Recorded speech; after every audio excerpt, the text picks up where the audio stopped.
واقع ہو جائیں گے۔ تو جو لوگ ایمان لائے اور عمل نیک کرتے رہے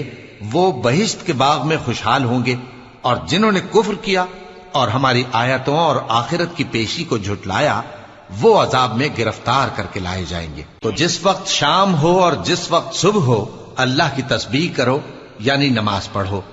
اور آسمانوں اور زمین میں اسی کی تعریف ہے، اور تیسرے پہر بھی اور جب دوپہر ہو اس وقت بھی نماز پڑھا کرو۔ وہی زندہ کو مردے سے نکالتا ہے اور وہی مردے کو زندہ سے نکالتا ہے، اور وہی زمین کو اس کے مرنے کے بعد زندہ کرتا ہے، اور اسی طرح تم دوبارہ زمین میں سے نکالے جاؤ گے۔ اور اسی کی نشانیوں میں سے ہے کہ اس نے تمہیں مٹی سے پیدا کیا،